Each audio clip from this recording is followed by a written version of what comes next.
You cannot possibly conceive the scale of damage that the console wars did to the internet.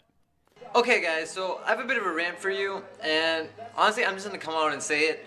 Xbox 360 sucks. The system is horrible. PS3 is definitely like 10 times better than Xbox 360.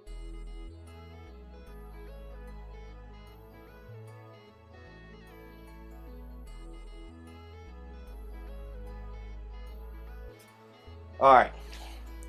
Number 10. Xbone. No, it's not Xbone. I call it Xbox One. Number 10. The UI sucks balls. Let me rephrase this. I don't think it will ever stop being hilarious to look back 10, 15 years on the internet and watch gamers argue over their favorite consoles like baboons fighting to the death over a graham cracker. What's less funny, however, is when you realize how much of today's online culture is the fallout of this ancient PlayStation versus Xbox rivalry. Utterly vicious arguments about literally nothing of consequence, blind celebration of meritless garbage, the Batman wolf boobs meme. Obviously it's fine for competition between game systems to exist, but the difference between then and now is that there were actual human beings who would devote their lives to arguing about this crap for some reason. As a result, the internet-era console wars were special for poisoning forums and game lobbies everywhere, with teenagers berating each other over nearly identical hardware. Which is especially funny, because while all of this was going on, the clearly superior game console of the early 2000s was the Nintendo Wii. Games like Brawl, Wii Fit, Wii Sports, Mario Kart Wii are still fondly remembered classics to this day, and that's like maybe 1% of the bangers they put on this thing. But what really hit the Wii out of the park was one unique feature that drove its competitors crazy: motion controls, which allowed the Wii to push the boundaries of what gaming could be and gave it access to a market that no console had ever reached before: middle-aged adults who don't care about video games. Say that your uncle's Billy Mitchell. He was an arcade whiz back in the day, but he's a little behind on all these new video games. All this guy knows is a joystick, a couple buttons, and a hidden game cabinet emulator. Billy, put that away, come on. You show this guy Ratchet and Clank, Halo, he'd bust a hip. You show him Jet Set Radio on the Dreamcast, his head's gonna explode. You killed Billy Mitchell because your games were too complicated. But you show this guy Wii Sports Golfing, now he gets it. Your uncle might not know how to do this, but he does know how to do this. Motion controls were a huge step for console gaming because everybody can get in on the fun. Nobody needs a tutorial to know how to do this. Of course, Sony and Microsoft instantly saw the potential dollar signs of adapting this technology for their own systems, and in 2010, Xbox made the next big step in motion detection video games with the Kinect, a full body tracking motion sensor that opened the way for even more technologically ambitious games like Kinect Sports, Kinectimals, and Kinect Star Wars, which is a motion-controlled Star Wars adventure game, but also out of nowhere it'll randomly become Just Dance.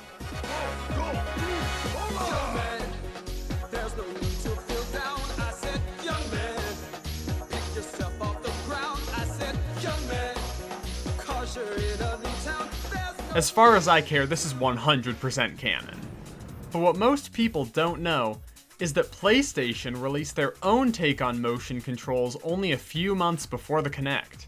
A long-forgotten, oddly phallic piece of plastic called the PlayStation Move combined the accuracy of a remote controller with the broad utility of a motion camera to make what seemed like it should have been the next big thing for motion detection games. I mean, it sounds like a home run on paper. The Wii's revolutionary pointer controls opened up so many options for new and ambitious forms of game design, but as anybody who's used a Wiimote knows, it could sometimes be a challenge to get precise inputs out of this thing. Alternatively, the body camera from the Kinect was a huge step in game technology, And tracking your physical inputs was a perfect choice for games like Kinect Sports and Just Dance that could work off of broader physical motions. It was less movement-focused games like Burnout, Crash, and Halo CE for the Kinect, where the technology felt less like a mechanic and more like it was kinda just there to justify having bought the thing. Analyze. Scan. Like, that's cute, but it's not any better than pressing a button unless you can fully commit to the bit. Master Chief, throw it back. Maybe I said it too fast. Master Chief, throw it back. So PlayStation Move comes in here and defines itself as the motion capture device for raw accuracy, right? Kind of. The combination of these two detectors does promise greater accuracy than its contemporaries, and the controller might not break your screen if it flies off your hand and lands on the motion detection testicle, but these aren't quite the tantalizing selling points they sound like when one of your two main competitors is the Nintendo Wii, which like every single middle-class household and youth center game room already has. Aw, but this is slightly more accurate than our competitors. No. What Sony needed to sell this technology was exclusives. Cold, hard video games. That's how you get players invested. These are all the games that were made specifically to work with the PlayStation Move controller across its entire lifetime. Now consider the fact that at least 80% of these are complete dog water shovelware. Like there are maybe 6 actual video games here. Yeah. Oh, but don't worry, you do have more options. Feast thy mortal eyes upon PlayStation Move compatible games. Blunder 1, Heavy Rain, Move Edition. I know that when I hear precision motion control technology, I immediately think playable visual novel about overcoming the guilt of your son's death. It sounds like a terrible idea on paper, but if you've actually played Heavy Rain, you know that it kind of makes sense. I mean, it doesn't make enough sense to actually make this game, but like maybe people will buy it on accident? That's a better reason than buying it to take off a bra with motion controls.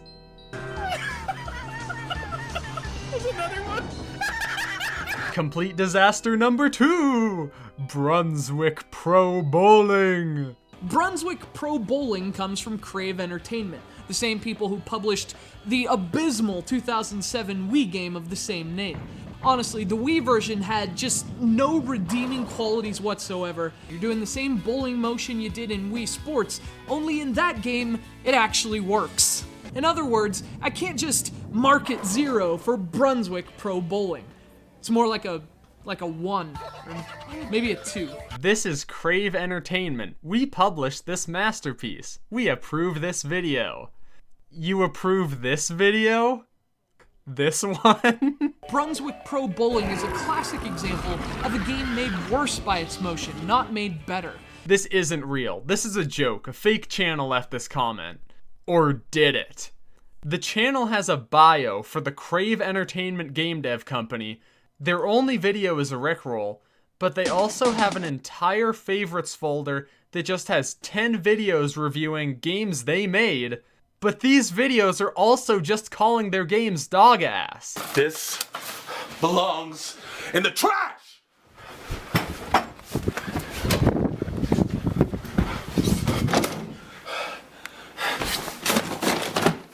We approve this review.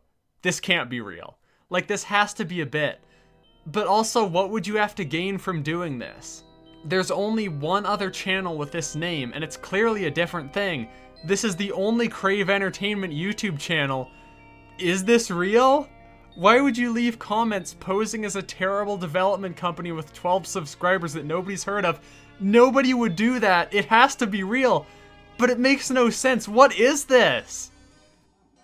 Game for the PlayStation Move number 3! LittleBigPlanet Karting is better than every Mario Kart game ever because LittleBigPlanet is my GOAT. This game has next to nothing to do with motion controls, but it is playable on a Move remote, so it counts. Kind of. No, it doesn't. Why didn't they make games for this thing? Don't let me talk you down on this. There were some games that rocked PS Move technology, like the GoldenEye 007 remake, you could like aim the gun with the remote. It was also like playing a VR shooter in 2010. Aw, sick! Only problem is that the game was also available on the Wii, and you had the option of playing it pretty much the exact same way with the Wii Nunchuck, or with the Wii Zapper, or with normal controls, and it also had GameCube controller support. Hey, don't worry, this thing's got real games somewhere, I think. There's Puss in Boots, which is also on the Kinect. Brave, the movie, the video game, also on the Kinect and the Wii. Amazing Spider-Man, this one's on the Wii. Even The Adventures of Tintin, The Secret of the Unicorn, where you get to play through the plot of that unreasonably awesome Tintin movie. It's a passable game adaptation, but like this was also on the Wii and the Kinect, and it doesn't really use Move technology at all. Also, I found this article that says the PlayStation Move was used to perform surgery on a pig from 5,000 miles away. I was like, oh, there's a use for it! No. They just used the normal controller and clickbaited the title for like the 5 other people who know what a PlayStation Move is. So, clearly, Sony's answer to how will we motivate people to buy one of these was we will not. And yet, as a kid, I had a PlayStation Move. A non-zero quantity of people had a PlayStation Move. And that is because this little doohickey worked well for exactly 4 things. A small handful of games and tech demos that actually used this technology in creative and interesting ways, point-and-click PvE shooters, shout out to Dreadstorm Pirates, a backup VR remote like 8 years down the line, and one final thing. Sports champions. The biggest disappointment of the PlayStation Move's obscurity is that nobody knows that this game exists. It's like next generation Wii Sports, except actually good, not like that other one. You can do archery, like really fun and well-made archery with a ton of different game modes like moving targets and moneybag sniping, bocce ball, table tennis, beach volleyball. Bet this game has golf, right? Wrong. It's Falf. This game has Falfing. You know a game's good if it has Falfing. Actually, sorry, does everybody know what Falfing is? It's like golf, but with frisbees, and it actually works on planet Earth instead of having to bulldoze 12 acres of wilderness. This is a sweet-ass lineup of game modes, but just like how the best Wii Sports Resort game mode is sword fighting, the ultimate achievement of sports champions is Gladiator Arena. We need to like set this game up in hospice care facilities because you have not lived until you've played Gladiator Arena.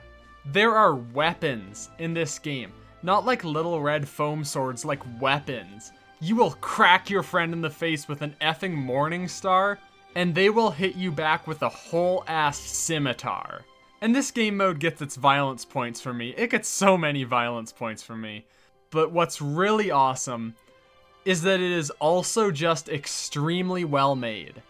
Sports Champions Gladiator Arena is dangerously close to being Street Fighter with motion controls, and if that doesn't sound like the best thing ever, then no, I'm not even going to entertain that. That is the best thing ever. Each attack you land while you're beating the crap muffins out of your friend deals an amount of damage corresponding to how hard you swing and where on the body you hit. Cheap shots to the leg do count, but much less than a fat smack to the body. Of course, you have to have a shield for a game like this, but what's awesome is that while blocks are punishing and leave the attacking player open for a counterattack, the shield will also break as it takes damage, not only getting smaller but also weaker, so if you want to be a huge dumbass, you can just smack carelessly at your opponent until they don't have a shield anymore. Okay, sure, game good. Hey, what's that blue thing? Ooh! Woo! God damn! Blocks, attacks, and parries will fill up an ultimate meter that puts you in a motion control QuickTime event where you juggle your opponent like a chinchilla on a tennis court. Of course, this is one of the best ways to completely humiliate your friends, but I know that you cheesers out there are looking at me like, what's in it for me? If you can lure your opponent to the edge of the ring with shield bashes and blocks and knockback attacks, they will teeter on the edge for a sec, and for a glorious moment, you're not playing Sports Champions. You're playing motherfucking baseball.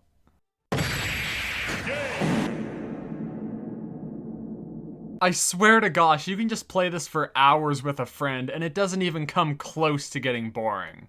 The actual reason you stop playing is because this game gets you moving, like sweating. Like this is your exercise for the day, is beating your friend's ass in Sports Champions. How spectacularly cool is that? Alright, I think I've sold why I like this game so much. Now, Sports Champions 2. This belongs in the trash! I felt kinda silly that I didn't know about this game until now, but from what I can tell, that's a pretty universal experience. Nobody knew this thing existed. And on top of that, the game modes here are different. We have bowling, skiing, boxing, golf, tennis, and archery again. So, whereas the original game was kind of a conceptual rip of Wii Sports and put in as much work as possible to find weird, uncommon sports to differentiate its gameplay, this is just Wii Sports.